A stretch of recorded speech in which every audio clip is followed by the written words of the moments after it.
episode of the Music Reviewer podcast. My name's Josh, and I am the music reviewer.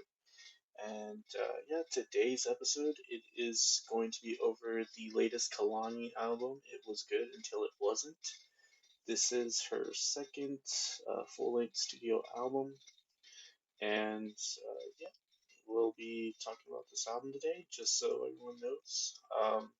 The last album that was reviewed was over Bad Bunny's latest album, which this Bad Bunny album was really just a leftover track listing or set of tracks that was from his early release this year. But yeah, if you're interested in Bad Bunny, or if you're interested in hearing another review, go ahead and check that review out. So let's get into this new Kehlani review. So Kehlani is an R&B singer-songwriter from Oakland, California, that gained the attention from people um, with her mixtape release in 2014 titled Cloud 19. She later went on to release an album, Sweet Sexy Savage, in 2017, and finally released her latest album called It Wasn't Good Until It Wasn't this year. And upon my first listens of Kehlani, um, it is quite apparent she is of the school of modern R&B, or these songs with trap beat foundations, um, these dark uh, these dark moods that are created in these songs. She very much implements that in her music with contemporaries such as SZA or Janae Aiko. Um, that do just about the same thing. So she's probably I'd probably rank her below the two, SZA and Janae Eichel. Not like there's an official hierarchy or anything, but just who I've noticed has more attention and who the press follows more and um, things of that nature. Going into this album and listening to her previous album, Sweet Sexy Savage, where does she stack up in the year 2020 compared to 3 years ago with an album like Trip coming out from Janae Aiko that was fairly successful. A lot of people um, stand by that album, I believe, with kind of like the trippy aesthetic. So immediately upon listening and comparing the two, from her first album, Sweet Sexy Savage, to her newest one here, it wasn't good until it wasn't, or it was good until it wasn't. It's quite apparent that she changed a few things. The first album felt like it was more of a feel herself out with her career, see what works kind of deal. There's more, I guess, diversity in the styles that she implements in her first album as compared into this latest one, which doesn't necessarily mean one album's worse than the other. Um, it really just means that she went into it was good until it wasn't with more of a focus. Now, I can't say really personally. I feel like I am a huge fan of Kehlani. I do think she's a very talented vocalist, and also Kehlani definitely does have some merit to her music. She writes her songs as well, um, with obviously other songwriters, but she at least has input in that, so it's not like a Charlie XCX situation. So immediately upon listening to this album, right off the bat with the first song "Toxic," it's right there in the title what this album really is about. It's about toxic relationships, how she how she gets herself into them, how she's partly responsible for them. Most of these tracks touch on this topic. Um, and the first song, Toxic, does do quite a nice job of laying the framework for what you can expect the rest. It's not like right after listening to the rest of the album, I was like, wow, Toxic um, really didn't fit into the album, or man, basically what I'm saying is that uh, most of the songs aren't too different from Toxic, which um, could be an issue with this album, but we'll touch on this more as the review goes on. So what I like about Toxic, the first track is basically it gives you with a nice typical modern R&B trap production. Um, has a somber tone to it. There's this nice little eerie, high, repetitive note. Sounds like piano, but I don't know really what it is. And also, it's pretty candid. There's some nasty lyrics, some good layered vocals. But the lyrical content does definitely show up in just about every song.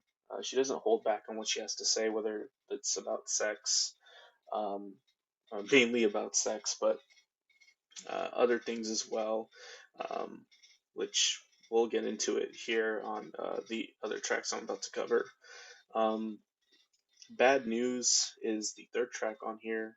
Felt like this one um, is worth pointing out. There's some nice down tempo to it with a deep bass accompaniment, a smooth texture, um, and it sounds like it aims to be like this emotional, I guess, uh, piece of music, but some of the content on here is a little superficial.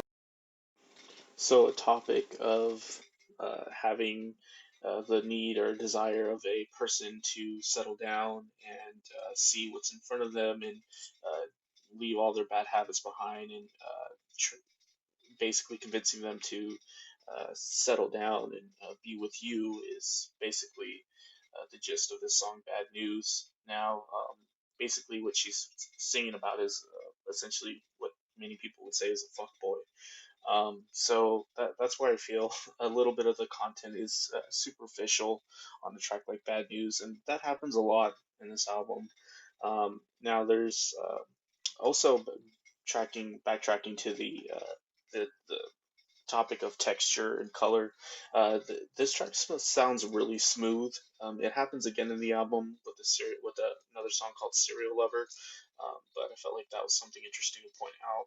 Now the next song, "Water," is probably one of my favorite songs on this. It starts off with a nice little minor piano melody, and then it transitions to a hard hitting beat. And basically, it's a really vulgar, nasty song. Basically, her about just being so wet because she's so enamored with the guy. And it just has a nice refrain. Maybe the song's a little bit too short, but honestly, how long can you talk about something like that or sing about something like that? But I mean, I tend to like music that doesn't hold back. If it has to be abrasive, let it be abrasive. So uh, that's something this album probably has going for it. Things get rather stale.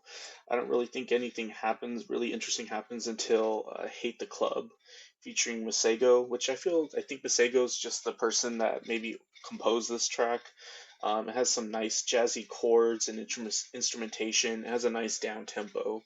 Um, it's about a song basically about being at the club and only being there because you want to run into one specific person. So yeah, it's about a song about being miserable at the club. It's not that deep.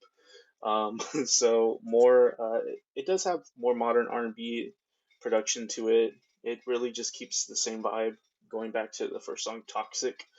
Um, so yeah, the next song touched on a little bit already, but it's called "Serial Lover." It probably has one of the most catchier hooks on it.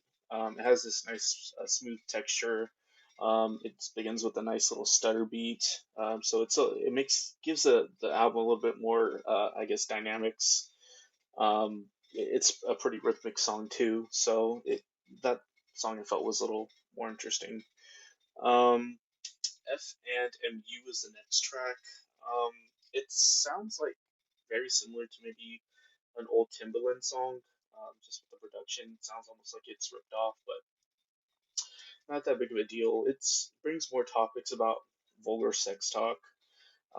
A story of basically where she likes to get in the head of one of her, I guess, one of her lovers to, you know, purposely get him pissed off because she knows that he performs better in bed. So I don't know if that's I don't know if that's toxic or not, but to me that sounds pretty toxic. Yeah, coercing someone to get them angry, to get them to, kind of hate fuck you. It's not the healthiest thing in a relationship, but yeah, the The album continues with two more tracks, actually a few more tracks, but I'd say they're okay. The track "Can You Blame Me" featuring Lucky Dave, it features a bed squeak beat, which I mean, I thought that was phased out, but it has one. Grieving with James Blake is pretty nice. It it sounds like a James Blake song, honestly. I know James Blake probably wrote some of this, so it sounds a lot better when James Blake is in the track. Let's just say that. The other song I'd like to point out is "Open" parentheses passionate. Um, the production on here is interesting. I don't know if it's good, but it has a different hi hat sound than the rest of the album, um, and it gives it a better atmosphere. It has like this hazy mood to it, but throughout the track, there's this weird sub bass that kind of interjects, and it kind of makes it a distraction. I'm not sure if that was intentional or not, but it kind of doesn't really sound good. Yeah, so that dub sub bass doesn't really do anything better for the track. It's just kind of there and distracting.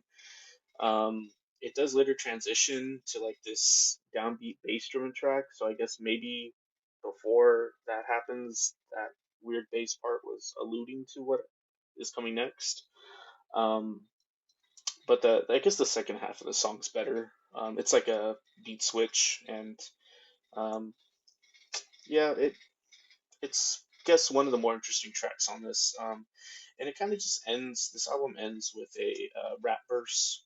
Um, I don't know if Kehlani is also a rapper or why she threw this in. Um, this track stuck out like a sore thumb.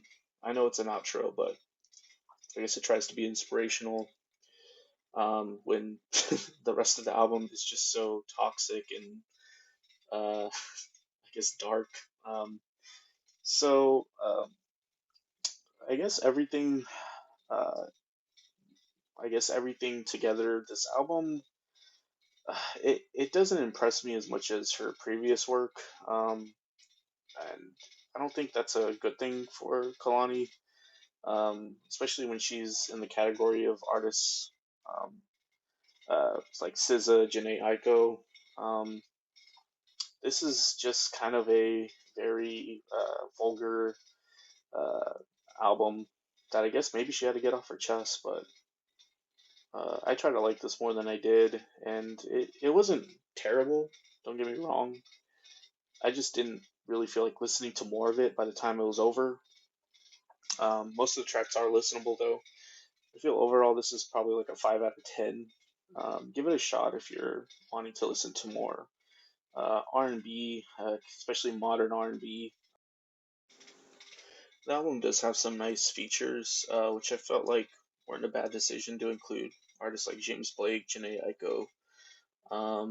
The Tory Lanez one, which I didn't really talk about that song. I don't know why he's on this album. I felt like he didn't add anything. He sounded weak compared to Kalani. So we'll see what happens. 3 years. It's been 3 years since her last album release. I really don't think she should wait another 3 years, but that's just my opinion. Um, so I'll probably be looking forward to more stuff from her. She has a nice voice.